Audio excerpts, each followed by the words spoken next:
Bonjour et bienvenue à Passion pour Dieu. Cela fait quelques années que nous faisons cette émission et honnêtement, nous ne nous en lassons pas.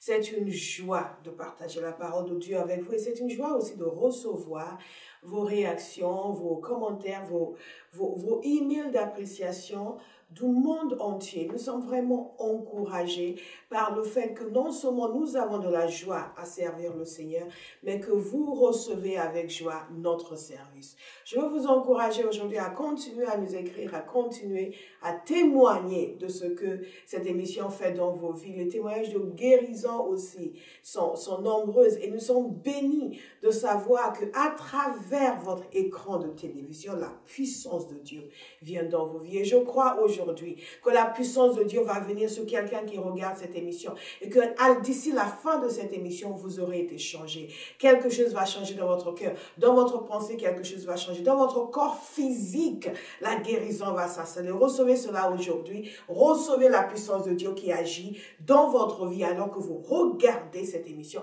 Et même si vous la regardez en différé, nous avons eu des témoignages de guérison de personnes qui regardaient l'émission en différé sur d'autres canaux, même pas directement à la télévision, sur Internet. Donc, je vous encourage aujourd'hui, ayez le cœur ouvert et recevez la parole de Dieu. Je vais vous mettre au défi ce matin. J'étais en train de méditer sur le sujet de cette émission et Dieu a déposé quelque chose dans mon cœur par rapport à l'objectif de l'existence. Vous savez, nous vivons pour un certain nombre d'années. Et comme je dis constamment dans mon église, nous ne sommes pas en répétition. Nous sommes déjà en représentation. Votre vie aujourd'hui, vous n'allez pas revenir la revivre. D'où l'importance de la vivre avec le bon objectif. Il y a un homme qui s'appelait Andrew Murray, un homme de Dieu du siècle dernier. Il a dit ceci, et j'ai traduit en français. Ni le travail missionnaire local, ni l'international ne se feront comme il faudra jusqu'à ce que chaque chrétien vienne à considérer, écoutez bien, que le seul objectif de son existence sur la terre est de travailler pour le royaume de Dieu. Que chaque chrétien vienne à considérer le seul objectif de son existence sur la terre est de travailler pour le royaume de Dieu. Je ne sais pas si vous avez saisi à quel point c'est capital. Si cet homme a raison, posez-vous la question. Est-ce que votre vie est en train d'atteindre l'objectif? Est-ce que votre vie est coordonnée, orchestrée et arrangée, entre guillemets, de telle façon à atteindre cet objectif qui est de travailler pour le royaume de Dieu? Il y a un homme qui s'appelait Ésaïe. Il y a des passages de la parole de Dieu qui sont comme des clés de la vie. Pour moi, toute la parole de Dieu est importante. Mais Dieu utilise certains passages pour nous interpeller. Et je suis sûre que vous voyez cela avec certains prédicateurs. Ils reviennent constamment sur certains passages. Si vous m'avez entendu prêcher, ne serait-ce que 3, 4, 5, peut-être 10 fois, vous m'auriez entendu parler d'Ésaïe, de l'appel d'Ésaïe. C'est un passage extraordinaire parce qu'Ésaïe s'est retrouvé en vision devant le trône de Dieu. Et avec tout ce qu'Ésaïe pouvait voir, pouvait dire, avec tout ce avec lequel il pouvait sortir de cette rencontre extraordinaire, il est sorti avec une chose, un objectif pour son existence. Un objectif pour son existence. Aujourd'hui, je suis toujours frappée par tous ces gens qui ont des récits de voyage au ciel, de rencontres avec Jésus, et qui continuent à vivre comme des gens ordinaires, sans objectif réel pour son existence. Ésaïe est sorti avec un objectif pour son existence. Je vais vous lire le passage, tout le passage, pour ceux qui ne connaissent pas. L'année de la mort du roi Osias, Ésaïe 6, chapitre 6. J'ai vu le Seigneur assis sur le trône, sur un trône très élevé. Le bord inférieur de son vêtement remplissait le temple. Des séraphins se tenaient au-dessus de lui. Ils avaient chacun 6 ailes, 2 dont ils se couvraient le visage, 2 dont ils se couvraient les pieds, et 2 dont ils se servaient pour voler. Ils se criaient l'un à l'autre, Saint, Saint, Saint est l'Éternel, le Maître de l'univers. Sa gloire remplit toute la terre. Les montants des portes se sont mis à trembler à cause de la voix qui retentissait et le temple a été rempli de fumée. Devant cette vision extraordinaire, quelle est la réaction d'Ésaïe? Alors j'ai dit, malheur à moi, je suis perdu, car je suis un homme aux lèvres impures, j'habite au milieu d'un peuple aux lèvres impures, et mes yeux ont vu le roi, l'Éternel, le Maître de l'univers. Cependant, L'un des séraphins a volé vers moi, tenant une braise qu'il avait prise sur l'autel à l'aide de pincettes. Il a touché ma bouche avec elle et a dit, puisque ceci a touché tes lèvres, ta faute est enlevée et ton péché est expié. J'ai entendu le Seigneur dire, qui vais-je envoyer et qui va marcher pour nous? J'ai répondu, me voici, envoie-moi. Il y a ici quelque chose d'extraordinaire. Cet homme a une vision du trône de Dieu. Il a une vision de la sainteté de Dieu, des séraphins qui est tellement émerveillés par la sainteté de Dieu, étaient en train de crier l'un à l'autre, Saint, Saint, Saint, Saint, est l'Éternel. Et devant toute cette splendeur, il a tout d'un coup pris conscience de sa propre impureté. En prenant conscience de sa propre impureté, il se disait, mais je suis fini, je suis défait, je suis mort. Moi, je suis impur, je suis avec un peuple impur et j'ai vu le roi. Et Dieu, dans sa grâce, a amené le pardon. Il lui a dit ceci, ton péché ta faute est enlevée, ton péché est expié. Vous voyez, je vois un parallèle entre cela et la nouvelle alliance. Le chrétien qui est né de nouveau, qui appartient à Jésus et qui peut dire, ma faute est enlevée et mon péché est expié. Parce que Jésus est venu pour pardonner le péché. Et lorsque nous venons à Jésus, nos péchés sont pardonnés, nos fautes sont enlevées, nos péchés sont expiés, le voile de l'iniquité est enlevé de nos vies, nous sommes nés de nouveau, nous appartenons à Jésus. Et c'est là où nous commençons à vivre réellement en relation avec Dieu. Le problème, c'est que nous nous arrêtons là.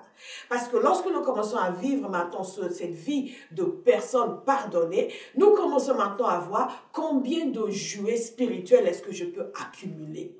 Et combien de connaissances est-ce que je peux accumuler et combien est-ce que cette nouvelle don dans ma vie peut me profiter et comment est-ce que je peux faire en sorte pour que ma vie bénéficie pleinement de tout ce que Dieu a obtenu pour moi. Et il faut bénéficier de tout ce que Dieu a obtenu pour moi, mais nos bénéfices tendent à prendre le pas sur les désirs de Dieu. Et beaucoup de gens ne sont même pas conscients de cela et pensent que Dieu les a sauvés et leur péché a été pardonné, leur faute a été enlevée uniquement pour qu'ils puissent continuer à vivre leur vie, avoir tout le plaisir qu'ils veulent sur la terre.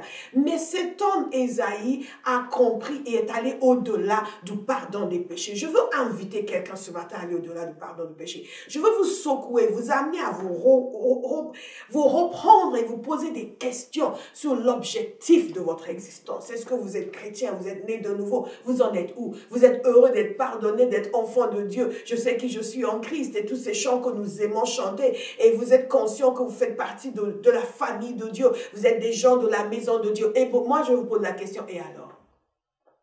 En quoi cela a changé l'Église? En quoi cela a changé la face de la terre? En quoi cela a changé votre génération? En quoi cela a changé quoi que ce soit pour Dieu? Cet homme, Ésaïe, tout d'un coup, il entend Dieu dire, qui vais-je envoyer et qui va marcher pour nous? Tout d'un coup, il devient sensible au cœur du Père. Il devient sensible aux besoins de Dieu. Il devient sensible au désir de Dieu. Et il se porte volontaire.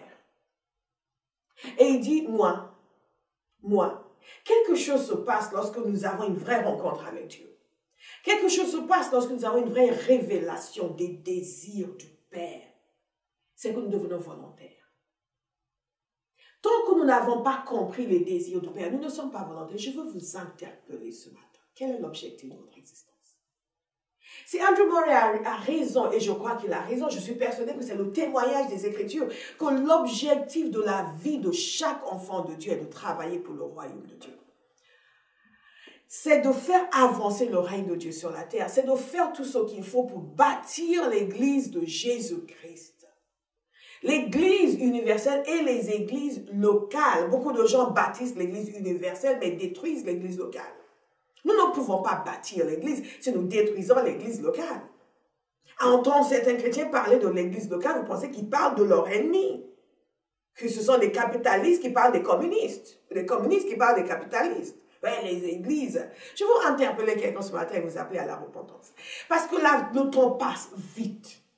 Le temps passe très vite et cet homme Ésaïe, il est sorti de cette rencontre avec un objectif pour son existence. C'est d'aller de parler au nom du Seigneur. C'est d'aller et de faire la volonté de Dieu. C'est d'aller s'opposer à une génération incrédule et perverse parce que Dieu lui a montré que ce peuple n'allait pas écouter, que ce peuple était dur et endurci. Mais il a dit, va quand même et va leur parler. Beaucoup de gens rechignent à servir Dieu parce qu'ils disent, oui, mais tu comprends, notre société. Non, notre société est rien, c'est nous. Nous. Quel est l'objectif de votre existence? Est-ce que vous êtes en train de travailler pour le royaume de Dieu? Vous êtes en train de travailler pour votre empire. Il y a beaucoup de gens qui disent qu'ils travaillent pour le royaume de Dieu, mais en fait, ils travaillent pour leur empire personnel. Tout ce qui va convenir. Parce que comment est-ce que vous savez si vous travaillez pour le royaume de Dieu, pour votre empire personnel? Regardez ce que vous faites. Est-ce que ça tout vous arrange? Ça correspond à vos idées. Tout est organisé comme vous voulez. Il n'y a pas de dérangement. Rien ne vous secoue, rien ne vous bouscule. Vous travaillez pour votre empire. Mais travailler pour le royaume de Dieu veut dire être prêt à être confronté à des gens qui ne sont pas d'accord. Travailler pour le royaume de Dieu, pour Ésaïe l'avait compris, c'est être prêt à aller à contre-courant. Travailler pour le royaume de Dieu, c'est être disposé à déranger, à secouer, en faisant ce que Dieu veut, en disant ce que Dieu veut. J'invite quelqu'un aujourd'hui à demander à Dieu une révélation. Une révélation de ses désirs. Parce que comment est-ce que nous arrivons à cette conscience où le seul objectif de notre existence est de travailler pour le royaume de Dieu? C'est lorsque nous prenons conscience des désirs du Père. Quand Ésaïe a pris conscience que Dieu cherchait des gens. Dieu cherchait des gens et Dieu est toujours en train de chercher des gens. J'ai une bonne nouvelle à vous annoncer. Dieu recrute encore et il veut vous recruter. Dieu est constamment en train de chercher les gens. Et dans chaque génération, il appelle. Qui est-ce que je vais envoyer? Qui va y aller pour nous? Mais la grande majorité des chrétiens se satisfont pour dire, ah, ma faute est enlevée, mon péché est expié. Et maintenant, Dieu donne. Donne. Et ce n'est pas je me donne, c'est toi tu me donnes. Je veux vous inviter aujourd'hui à dire à Dieu, Seigneur, je me donne. Je me donne totalement, je me donne complètement, je me donne, je te demande, révèle-moi tes désirs, que je sois tellement consumé par la conscience de ta volonté, de tes désirs, que tout ce qui m'empêche de dire oui disparaisse. Disparaisse. La meilleure chose que vous pouvez faire pour vous-même, c'est de vous soumettre à la volonté de Dieu. La meilleure chose que vous pouvez faire pour vous-même, c'est de vous mettre à travailler pour le royaume de Dieu. Vous savez, souvent nous pensons que lorsque nous travaillons pour le royaume de Dieu, c'est que notre vie passe à côté et vous allez rencontrer beaucoup de gens dans l'église. L'œuvre de Dieu est plus limitée par les chrétiens que par les non-chrétiens.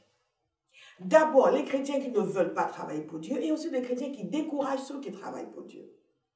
En essayant de dire qu'il y a comme une séparation. Ça, c'est moi et ça, c'est l'œuvre de Dieu. Mais l'œuvre de Dieu, c'est vous. Tout ce qui est œuvre de Dieu, c'est vous. Et si elle n'est pas faite, vous êtes foutus. Ésaïe a compris, là, Dieu ne peut pas voir toute cette splendeur, je ne peux pas voir toute cette gloire, je ne peux pas voir le désir du Père et ne pas dire, envoie-moi. Je mets quelqu'un au défi aujourd'hui pour dire, quel est l'objectif de votre existence? Est-ce que vous avez compris ce qu'Andrew Murray a compris? Que l'objectif de l'existence de chaque enfant de Dieu doit être de travailler pour le royaume de Dieu. La première chose donc, c'est la révélation des désirs du Père. Mais la deuxième chose, pour avoir ce cœur, parce que c'est ton cœur qu'il faut avoir. C'est un vrai désir qu'il faut avoir. Ce n'est pas simplement, oui, non, moi je fais beaucoup de choses. Vous pouvez faire beaucoup de choses sans que cela soit l'objectif de votre existence. La deuxième chose donc, c'est ceci, c'est comprendre la valeur du royaume de Dieu. J'aime beaucoup enseigner sur le royaume de Dieu. Jésus nous a dit de chercher premièrement Matthieu 6, le royaume de Dieu et sa justice, et tout le reste sera ajouté. Et vous savez dans quel contexte il disait cela? C'était dans le contexte où il enseignait sur des biens matériels. Dieu nous connaît bien. Il sait les choses qui nous tiennent à cœur. Il sait à quel point le matériel peut être prédominant dans nos pensées. Et il sait à quel point le matériel nous sépare du spirituel. Et c'est aussi que même des enfants qui ont été pardonnés, dont la faute a été expiée, vont être consumés par le désir d'assouvir leurs besoins matériels, leur désir matériel, le désir de combler aux besoins. Parce que parfois, ce ne sont pas que des désirs, ce sont des besoins. Et que cela va nous fermer la vision. Cela va nous empêcher d'aller dans le sens de ce qu'il veut. Et cela va nous empêcher à avoir comme objectif de faire le travail pour le royaume de Dieu. Jésus a dit dans Matthieu 6, verset 19, ne vous amassez pas des trésors sur la terre, où les mythes de la rue et la rouille détruisent, et les voleurs, où les voleurs percent les murs pour voler. Ils percent les murs pour voler. Il y a des gens qui sont déterminés, très déterminés. Mais amassez-vous des trésors dans le ciel, où les mythes et la rouille ne détruisent pas, et où les voleurs ne peuvent pas percer les murs ni voler. En effet, là où est ton trésor, là aussi sera ton cœur. Dieu, Jésus nous invite à consacrer notre existence à amasser des trésors au ciel. Est-ce que ça veut dire que vous ne devez pas travailler? Non. Mais le fait de travailler et gagner de l'argent ne doit pas être l'objectif de votre vie. L'objectif de votre vie, c'est de travailler pour le royaume de Dieu. Tout ce qui vous permet de travailler pour le royaume de Dieu doit vous remplir de joie, doit vous remplir d'excitation. Chaque chose que vous faites pour le royaume de Dieu doit vous combler, doit vous donner l'impression que enfin vous êtes en train de vivre. Et quand vous n'avez pas ce sentiment-là, c'est que votre objectif de vie n'est pas encore de travailler pour le royaume de Dieu. Et Dieu change nos cœurs. Dites, change mon cœur, Seigneur. Chaque point que je vous donne doit être un sujet de prière. Chaque point un sujet de prière. Seigneur, montre-moi la valeur de ton royaume. Montre-moi la valeur de ton royaume. Montre-moi la valeur de ton royaume. Montre-moi la valeur de ton royaume. Le verset 24 dit ceci. Personne ne peut servir deux maîtres. Car ou il détestera le premier et aimera le second, ou il s'attachera au premier et méprisera le second. Et beaucoup de gens s'attachent à l'argent et méprisent le royaume de Dieu. Vous allez vous attacher au royaume de Dieu. Vous ne pouvez pas servir Dieu et l'argent. Impossible. Donc, les choses sont claires. Jésus nous a montré clairement, nous devons faire un choix. Mais ce qui est intéressant, c'est ce qu'il nous dit par la suite.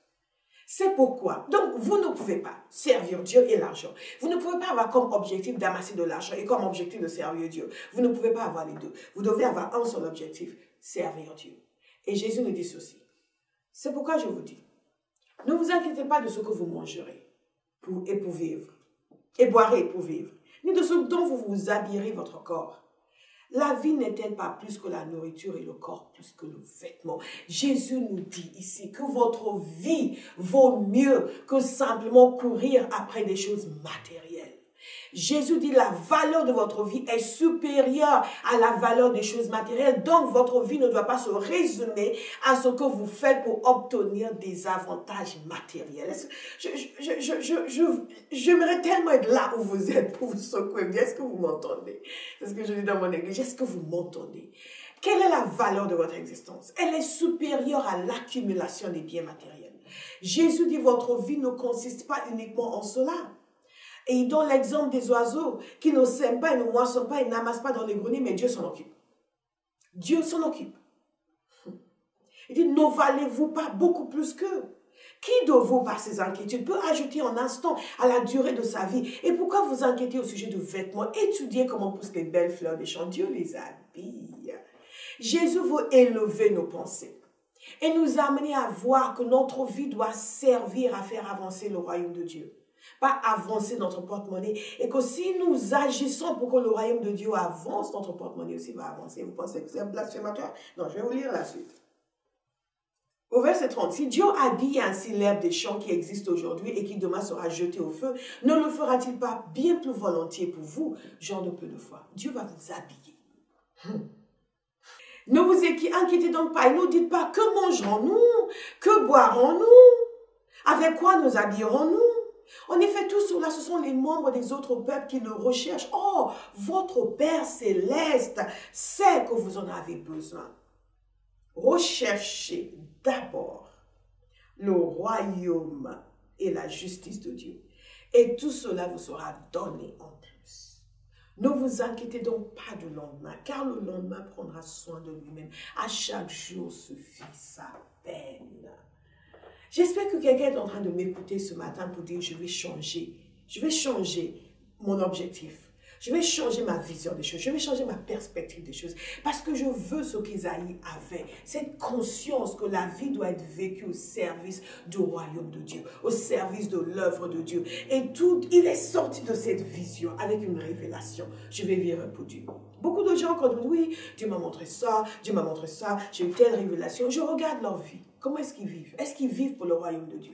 Parce que quelqu'un qui ne vit pas pour le royaume de Dieu, quel est le sens de toutes les révélations qu'il dit recevoir? Quel est l'objectif de toutes ces révélations? Pour le conforter dans son sens de ce qu'il sait ou pour l'amener plus loin dans la consécration? Vous savez, ce mot consécration est devenu désuet. Désuet, on s'en sert plus. Quand nous, on venait de se convertir, on entendait beaucoup parler de consécration. Aujourd'hui, on entend beaucoup parler de bénédiction, mais pas de consécration. Vous savez, la bénédiction est dans la consécration. Pourquoi les chrétiens peinent pour avoir la bénédiction? Parce qu'il n'y a pas de consécration. Quand il y a la consécration et la bénédiction, Jésus a dit, recherchez d'abord le royaume de Dieu et sa justice, et toutes ces bonnes choses matérielles vous seront ajoutées par la suite. Quel est l'objectif de votre existence? Vous n'allez pas revenir sur terre pour vivre. À quoi est-ce que vous consacrez votre vie? Est-ce que votre vie sert à quelque chose qui a une valeur éternelle? Éternelle. Et dans quel contexte est-ce que vous le faites? Est-ce que vous êtes dans un contexte d'obéissance? Je vais vous parler d'un homme que j'aime beaucoup. Encore une fois, si vous m'avez beaucoup entendu prêcher, vous m'avez beaucoup entendu parler de cet homme. Cet homme s'appelait Jérémie. Pourquoi je vous parle de Jérémie? Son histoire est assez particulière. Parce que c'est notre troisième point que je vais évoquer dans ce message par rapport à la manière d'arriver à avoir comme objectif pour nos vies le service du royaume de Dieu. Jérémie était un homme qui était destiné à être prêtre. Pourquoi? Parce qu'il venait d'une famille de prêtres. Mais Dieu est intervenu et sa vie a changé. Dieu est intervenu et sa vie a complètement basculé. Dieu est intervenu et il a fait quelque chose. Et ce quelque chose, c'est quelque chose dont nous avons tous besoin.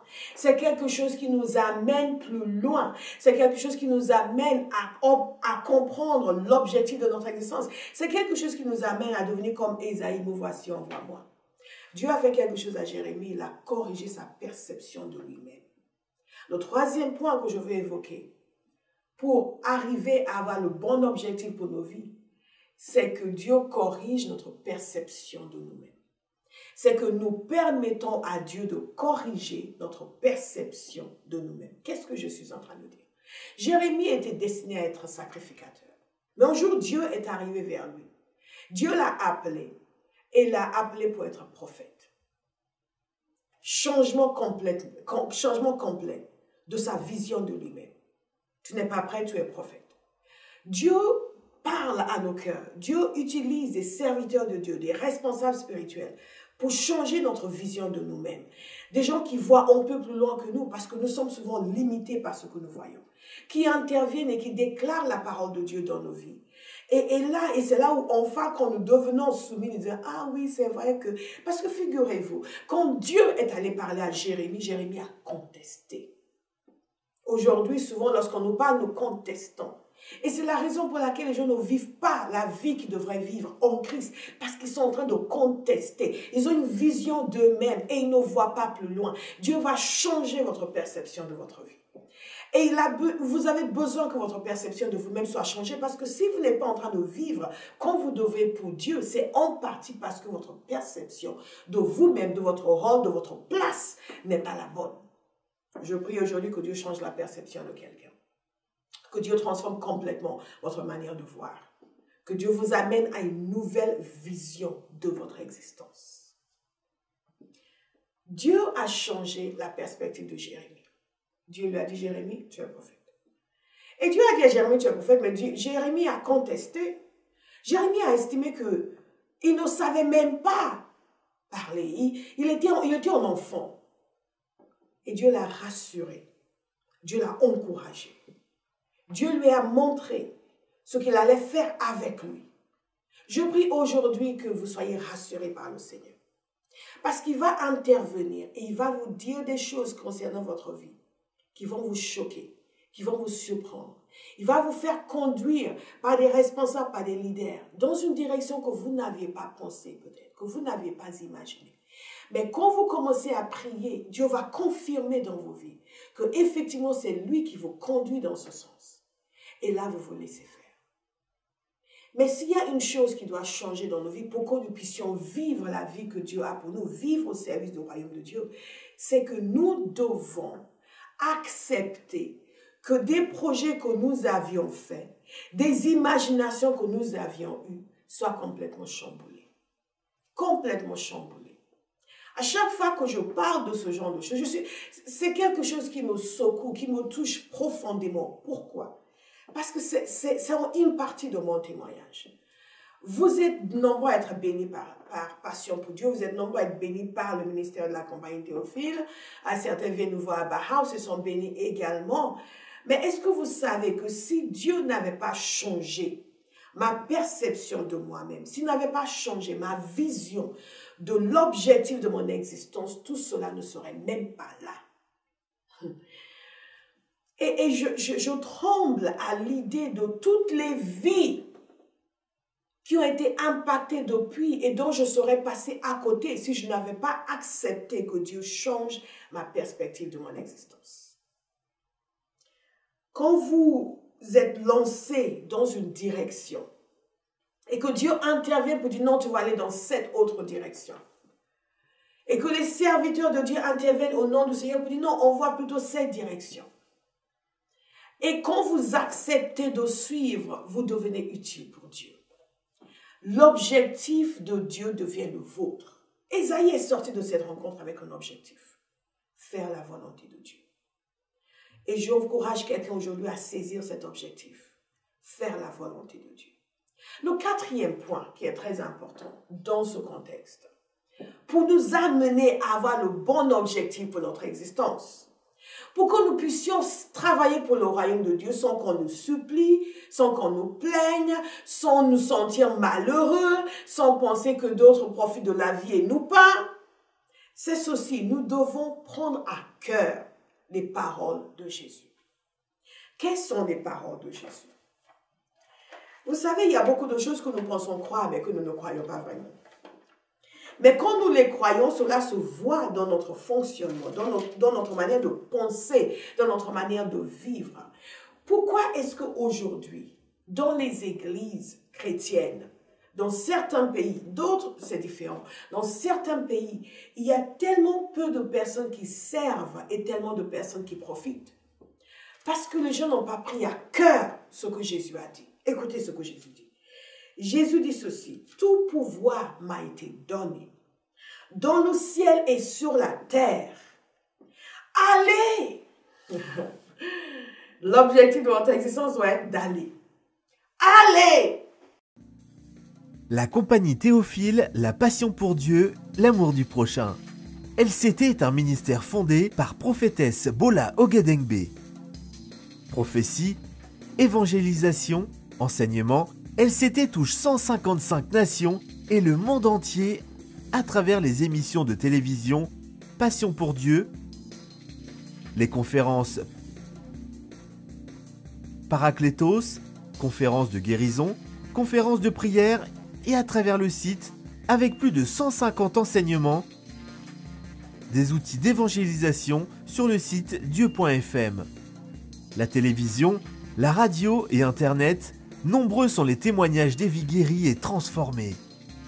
Rejoignez prophétesse Bola Ogedengbe et devenez partenaire pour transformer la francophonie et pour amener l'évangile dans le monde entier. Pour devenir partenaire, rendez-vous sur compagniethéophile.org ou appelez le 07 81 69 55 58. Retrouvez LCT sur compagniethéophile.org, Facebook, YouTube, Vimeo. La compagnie Théophile, la passion pour Dieu, l'amour du prochain.